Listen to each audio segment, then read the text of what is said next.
رب العالمين والصلاة والسلام على أشرف الأنبياء والمرسلين نبينا محمد وعلى آله وأصحابه أجمعين ومن تبعهم بإحسان إلى يوم الدين أما بعد يا كتاب 10 موجبات للنجاة السر يا مدانيا يا سكيت منجدوج يميلون يا شيخ عبد الرزاق البدر رسالة يمنايبت درساتنا ነው።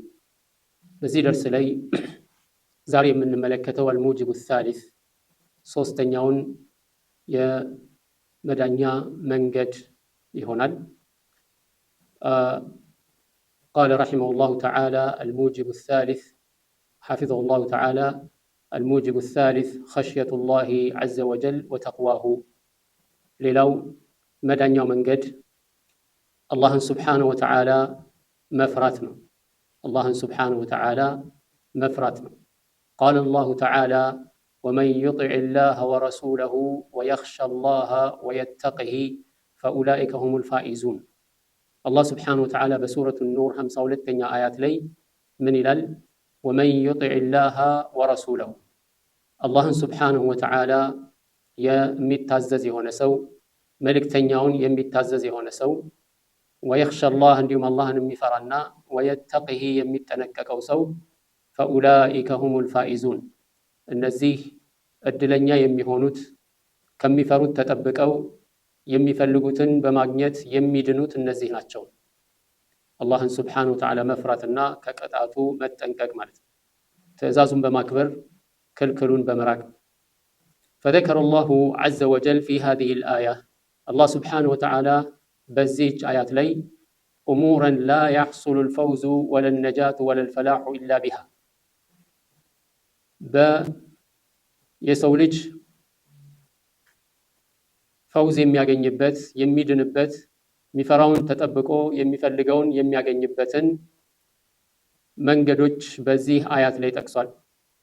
እነዚህ ሁሉ መዳንና እንደዚሁም የሚፈልጉትን ማግኘት የሚለው ነገር በእነሱ በቀር የማይገኝባቸው የሆኑትን ነጥቦች አላህ Subhanahu Wa Ta'ala አንስቷል።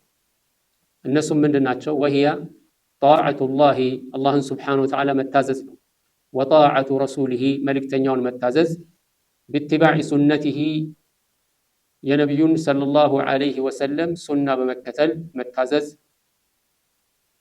إيه وقد تقدم قدم بسلا سالفناه والأمران الآخران ولدت دقمو يلا سالفناه زاري ياينو يعلنو من دنهما خشية الله وتقواه الله سبحانه وتعالى مفراتنا الله سبحانه وتعالى متنكك فأما خشية الله سبحانه وتعالى مفرات ميبالو فإنها تعتبر أساسا عظيما للنجاة كتلك مسارتوج عنده تدرجات قطرالج عند سو لمدان يوم القيامة يقيامة كان جدا مالت فقد وصف الله أهل النجاة والإيمان بأنهم من خشية ربهم مشفقون الله سبحانه وتعالى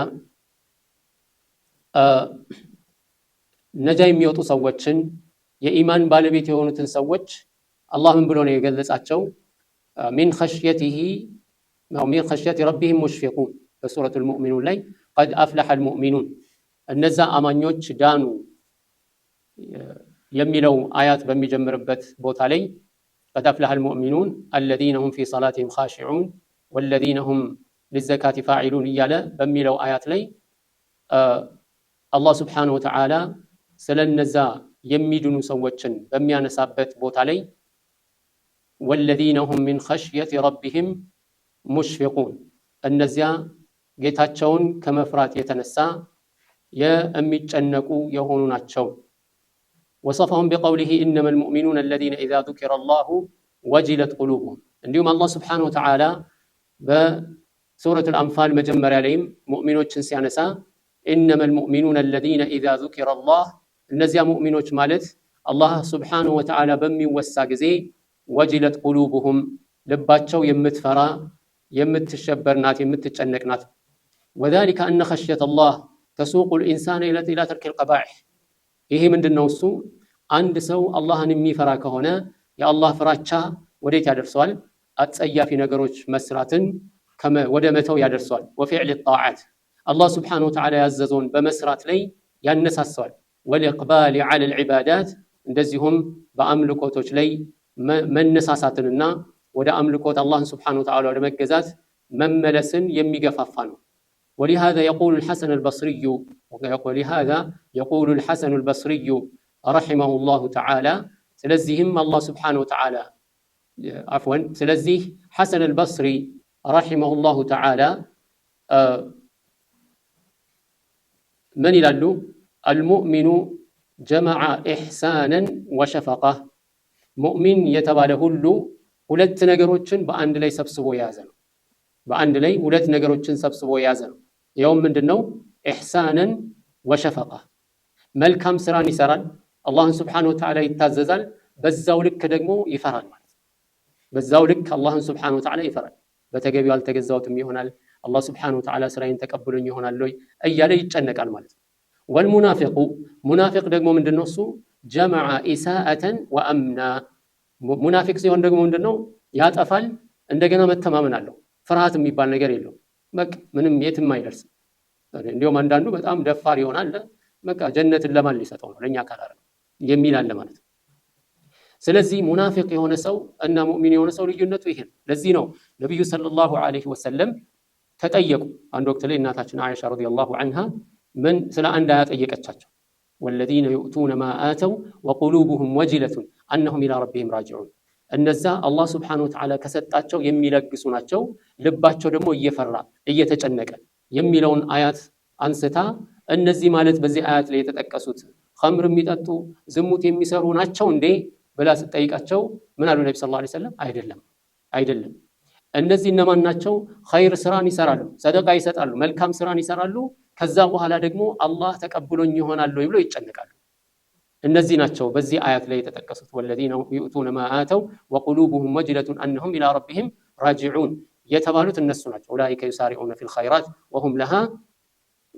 يسارعون في الخيرات وهم لها سابقون እነዚያ በመልካም ስራ የሚሽቀዳደሙ ሲሆኑ በመልካም ስራ በመሽቀዳደማቸው ደግሞ ምንድነው ቀዳሚዎች ናቸው ማለት ስለዚህ የሙእሚኖች ባህሪ ምንድነው አላህን Subhanahu Wa Ta'ala መገዛት ያዘዛቸውን መታዘዝ ባህሪያቸው ሲሆን በዛው ልክ ደግሞ ፍራቻቸው ይጨምራል ስለዚህ ነው አቡበክር ሲዲቅ ዑመር ኢብኑ ኸጣብ ያው ቀደም ሲል ባሳለፍ ነው ላይ ቁጭ ብሎ በቃ በሐሳብ የሚደነዝዙበት ደረጃ ላይ በጀነት ተበስረው ማለት ነው በዚህ ደረጃ አላህ Subhanahu Wa Ta'ala ይፈራሉ መልካም ስራ እየሰሩ ማለት ነው የሙናፊቁ ደግሞ ምንድነው ያጠፋል ጥፋትን ይሰራል እንደገና ደግሞ ማን አላህ ገፉር ረሂም እያለ በሙሉ ምኞት ብቻ ነው የሚኖረው ማለት ስለዚህ ወኸሽየቱላሂ ተባረከ ወተዓላ አላህን Subhanahu Wa Ta'ala መፍራት እኮ انما تتحقق بمعرفه اسماء الله الحسنى وصفاته العلى የሚረጋገጠው በምንድነው አላህን መፍራት የሚረጋገጠው የአላህን Subhanahu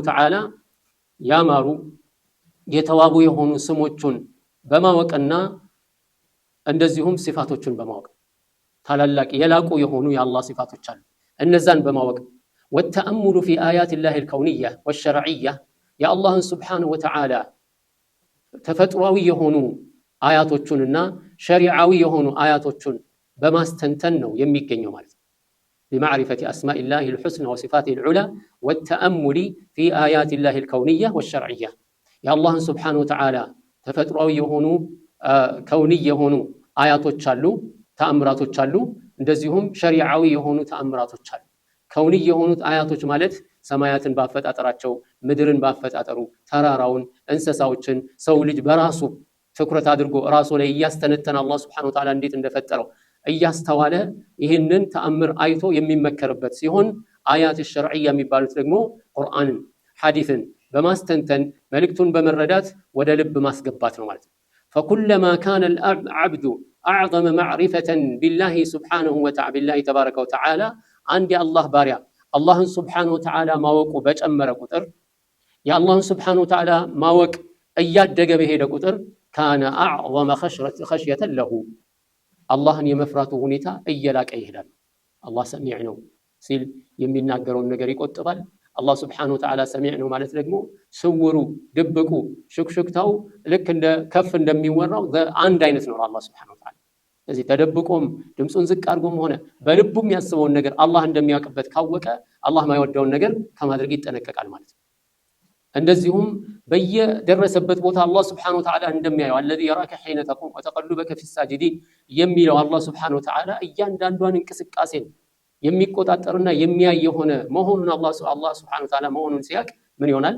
በጥንቃቄ ይጨምራል፣ ፍራቻ ይጨምራል። እንኳን አይደለም በዚህ ዱንያ ላይ ራሱ ስናይ አንድ ሰው በዚህ ዱንያ ላይ ቁጥጥር ካለበት ምን ይሆናል? ቁጥጥር እንዳለበት ካወቀ ይጠነቀቃል። በስራ ቦታ ላይ ማናጀሩ ሱፐርቫይዘሩ እያየው መሆኑን ካወቀ ይጠነቀቃል። ሐታ መኪና እየነዳ ራሱ እዛ አንድ ላይት ላይ ማብራት ላይ የካሜራ ካለ ሰውየው ምን ይሆናል? እንደፈለገ አይደለም። ሬድ ማብራት ጥሷል። ለምን? ካሜራ ያነሳዋል፣ ኮንሲኩዌንስ አለ። ስለዚህ አላህ Subhanahu Wa Ta'ala እንደሚያየው ካወቀ አላህ Subhanahu Wa Ta'ala እንደሚቆጣጠረው ካወቀ ይሄ ሰውዬ ምን ይሆናል? አላህን ማወቁ የበለጠ አላህን እንዲፈራና እንዲጠነቀቅ ያግዘዋል ማለት ነው። كما قال تعالى الله سبحانه وتعالى እንዳለው إنما يخشى الله من عباده العلماء አላህን Subhanahu Wa Ta'ala ከባሪያዎቹ መሃል አላህን Subhanahu Wa Ta'ala የሚፈሩት አዋቂዎቹ ናቸው። ስለ አላህ የሚያውቁት አላህን በጠንቅቀው የሚያውቁ አያቶቹን የሚያውቁ ተአምራቶቹን የሚያውቁ ቁርአን ሐዲሱን የሚያውቁና የሚረዱ የሆኑ የአላህን Subhanahu Wa Ta'ala ኃያልነት የአላህን Subhanahu Wa Ta'ala ታላቅነት አላህ ተቆጣጣሪ መሆኑን አላህ ተመልካች መሆኑን አላህ ሰሚ መሆኑን አላህ Subhanahu Wa Ta'ala እያንዳንዱን ሰው በስራው የሚተሳሰበው መሆኑን ይህንን ያወቀ ሰው ሁሉ ጥንቃቄ ያደርጋል ማለት ነው። አማ ተቅወላሂ فهي جماع كل خير للعبد አላህን Subhanahu Wa Ta'ala መፍራት ሲባል ደግሞ ምንድነው? ጅማዑ ኩል ኸይር للعبد ለሰውየው ሁሉንም ኸይር የተባለ ነገር ሁሉ አንድ ላይ የሚሰበስብለት ነው ተቅዋ ማለት ነው።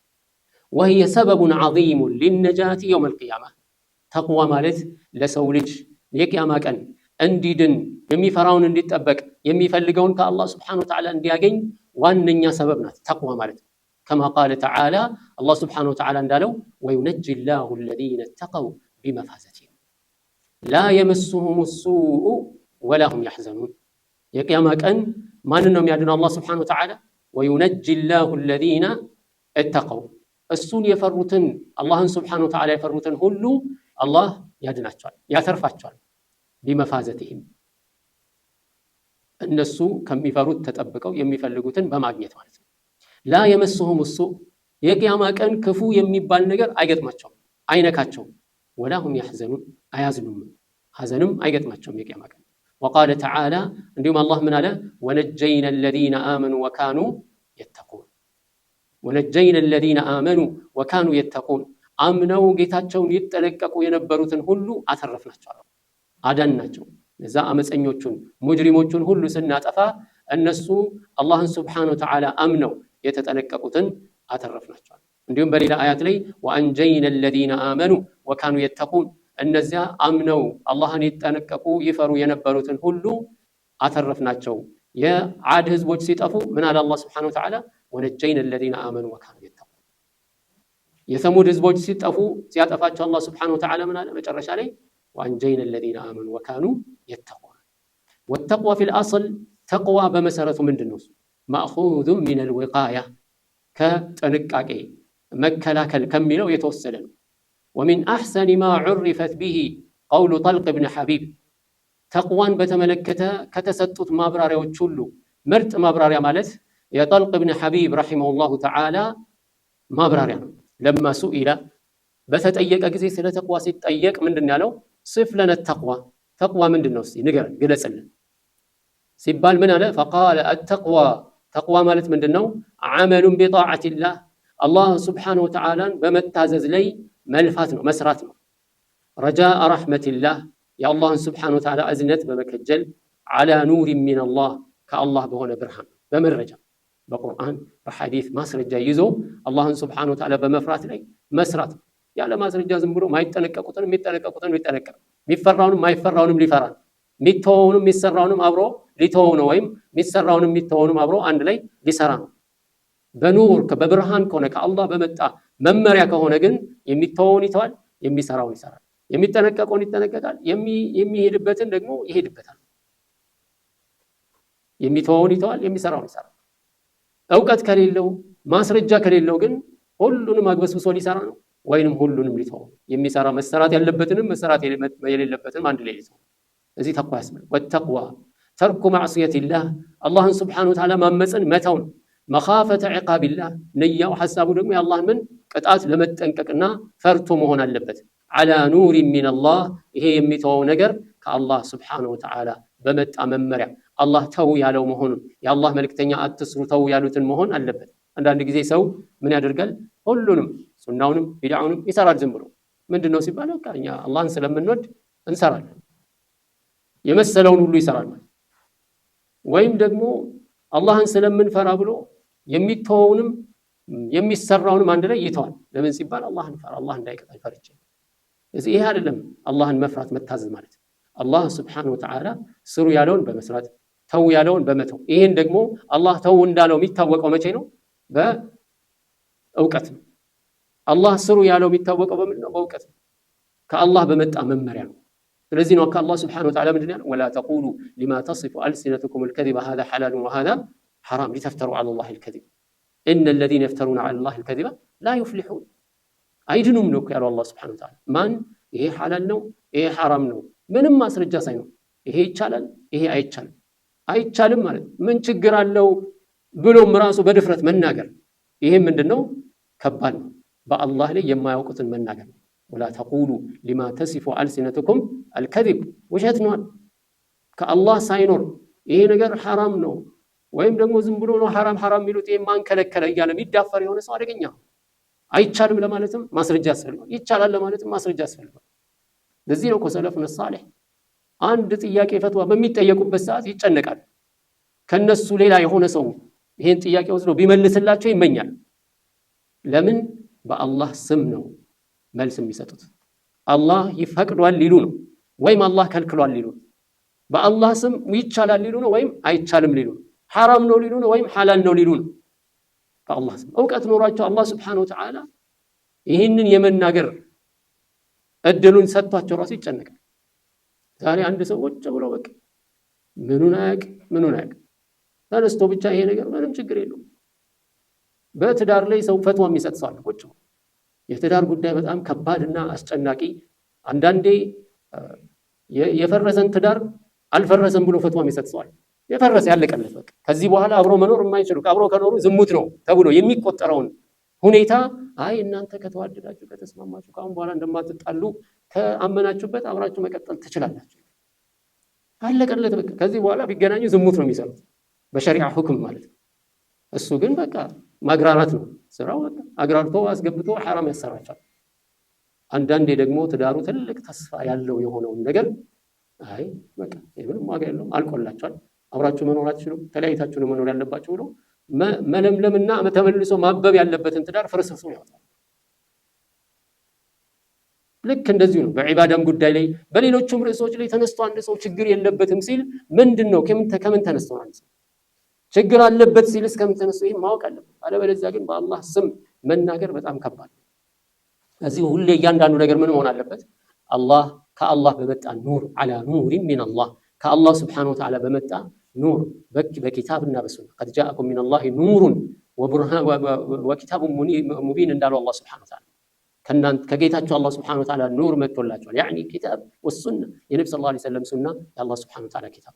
ወላ ሸከ አነ መን አዳ ፈራኢድ አልኢስላም ወዋጅባት ዲን ምንም ጥርጥር የለውም አንድ ሰው የእስልምና ግዴታውን ከተወጣ የዲን ዋጅባቶችን ከተወጣ ወጅተነበል ሙሐረማት ሐራም ነገሮችን ከተጠነቀቀ ወልአታም ክፉ የተባሉ ወንጀሎችን ከተጠነቀቀ ፈኢነሁ ሁወ ናጂ ነጃ የሚወጣው እሱ አልሙፍሊሑ ፊ ዱንያ ወልአኺራ በዱንያም በአኺራም የሚድነው ፈላህ የሚወጣው እሱ ነው ማለት ነው። ወቀድ ሰሐ ዐን ጃቢር ብን ዐብድላህ ረዲየላሁ ዐንሁ አነ ኑዕማን እብን ቀውቀል ረዲየላሁ ዐንሁ አተ ነቢይ ሰለላሁ ዐለይሂ ወሰለም ፈቃለ ያ ረሱለላህ ኑዕማን እብን ቀውቀል የተባለ ሰው ረዲየላሁ ዐንሁ ነቢ ሰለላሁ ዐለይሂ ወሰለም ዘንድ መጣ። ፈቃለ ምን አለ? ያ ረሱለላህ የአላህ መልእክተኛ ሆይ አረአይተ እስቲ ንገሩኛል ኢዛ ሰለይቱ ልመክቱበተ ግዴታ የሆኑ ሰላቶችን ከሰገድኩኝ ወሐረምቱ ልሙሐረማት ሐራም ነገሮችን ከራቁና ከተጠነቀቅኩ እርም ካረኩኝ ወአሕለልቱ ልሐላላ ሐላልን ደግሞ ሐላል አድርጌ ከተጠቀምኩበት አአድኹሉ ልጀና ጀነት እገባለሁን?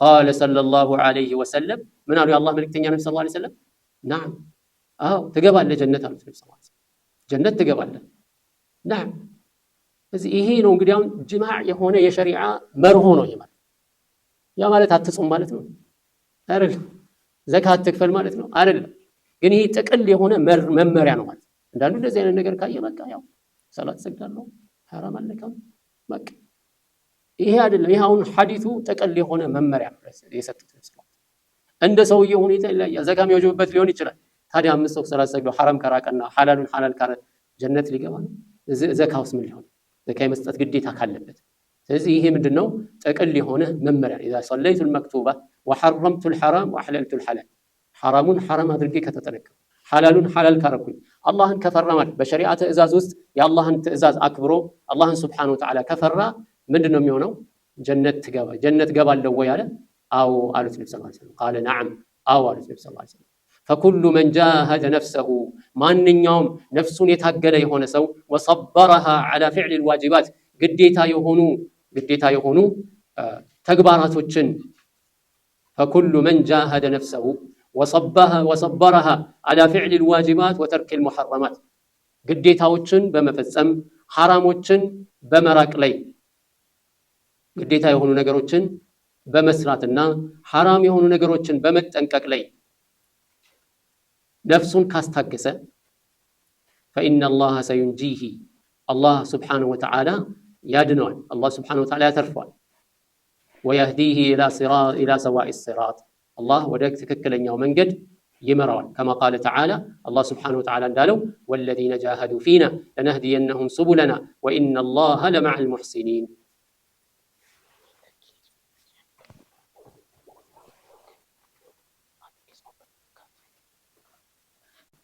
الله سبحانه وتعالى من هذا والذين جاهدوا فينا لنهدينهم سبلنا እነዚያ በእኛ መንገድ ላይ የታገሉ የለፉ የሆኑ ሰዎችን ሁሉ ለነህዲየነሁም ሱቡለና መንገዳችንን እንመራቸዋለን ካንተ የሚጠበቀው መልፋት ነው ማለት ታገል የምትችለውን ያህል በዲንህ ላይ ግዴታ ሰላቶችን እንደዚሁም ጾምን ሌሎችንም የሸሪዓ ኢባዳቶች ዚክር በማድረግ ቁርአን በመቅራት በነብዩ ሰለላሁ ዐለይሂ ወሰለም ላይ ሰላዋት በማድረግ ሌሎችም የኢባዳ አይነቶች ላይ ካንተ የሚጠበቀው ምንድነው መልፋት የተባልከውን ሁሉ ማሟላት ላትችል ትችላለህ ግን ልፋት ካለ አላህ Subhanahu Wa Ta'ala ያንተን ልፋት ነው የሚያየው والذين جاهدوا فينا የለፉ የታገሉ የሆኑ በእኛ መንገድ ላይ ለነህዲየነሁም ሱቡለና መንገዳችንን እንመራቸዋለን አላህ وإن الله لمع المحسنين الله ከነዛ ከአሳማሪዎች ጋር ነው وهذا الفعل للمأمور والترك للمحذور لا بد أن يكون من نور وعلم ቀደም እንዳልነው ማለት ይሄ ትእዛዝን መስራት የሚባለው የተከለከሉትን ነገር መራቅና መጠንቀቅ የሚባለው ሁሉ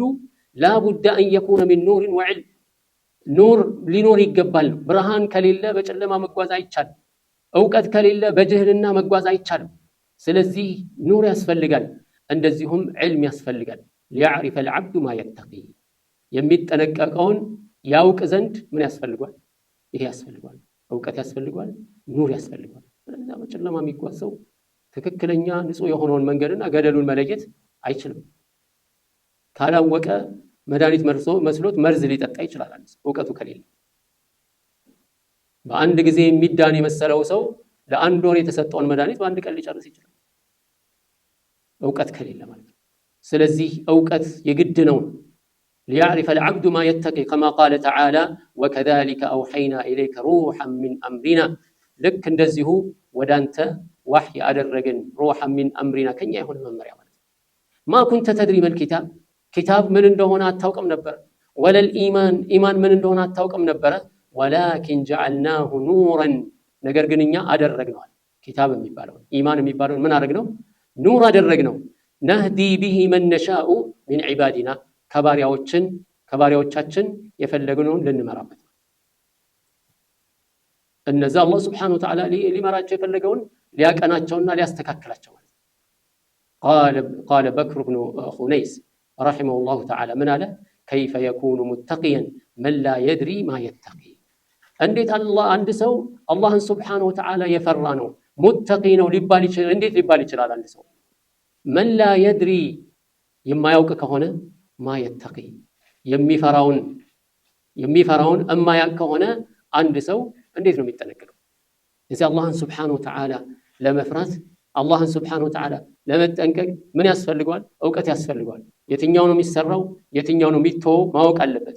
የትኛው ነው ሽርክ፣ የትኛው ነው ተውሂድ ማወቅ አለበት። ወደ አላህ ሱብሓነሁ ወተዓላ የሚያቃርበው ምንድነው፣ ከአላህ የሚያርቀው ምንድነው የሚለውን ማወቅ አለበት። ወደ አላህ ለመቃረብ ብሎ ይሰራና አንዳንድ ሰው ከአላህ ይርቃል። ወደ አላህ ሱብሓነሁ ወተዓላ ለመቃረብ ብሎ አሟቶችን ይለምናል፣ ይማጸናል። ለምን? ወደ አላህ ለመቃረብ ማለት ነው። ያም በመሰረቱ ግን ምን ሆኗል? ሰውየው ከአላህ የባሰ ርቋል። ወደ አላህ ለመቃረብ ብሎ በቢድዓ ላይ ጠዋትና ማታ የሚለፋ ሰው ወደ አላህ ለመቃረብ። ይሄ ግን ከአላህ መራቅን እንጂ መቅረብን የማይጨምርለት ይሆናል። ምክንያቱም መን ዐሚለ ዐመለን ለይሰ ዐለይሂ አምሩና ፈሁወ ረድ፣ ተመላሽ ነው። እዚህ ይለፋል። ዓሚለቱን ናሲባ፣ ድካም ብቻ ተስፋ፣ ድካም ብቻ ምንም ውጤት የሌለው ማለት። ስለዚህ አንድ ሰው የሚያደርገውን ነገር ካላወቀ አላህ ሱብሓነሁ ወተዓላ ለዚህ እኮ ነው ፈስአሉ አህለ ዚክሪ ኢን ኩንቱም ላ ተዕለሙን፣ እማታውቁ ከሆነ የእውቀት ባለቤቶችን ጠይቁ። የእውቀት ባለቤቶችን ጠይቁ። ለምን? እማታውቁትን ነገር ታውቃላችሁ፣ የምትጠነቀቁትን ነገር ታውቃላችሁ፣ የምትሰሩትን ነገር ታውቃላችሁ፣ መተው ያለባችሁን፣ መስራት ያለባችሁን፣ መያዝ ያለባችሁን፣ መሸሽ ያለባችሁን ታውቃላችሁ። እውቀት ከሌለ ግን ዝም ብሎ ሰው ደግሞ ዒልም በምንድን ነው? እሱ ዝም ብሎ ሰርች በማድረግ ብቻ እኮ አይገኝም።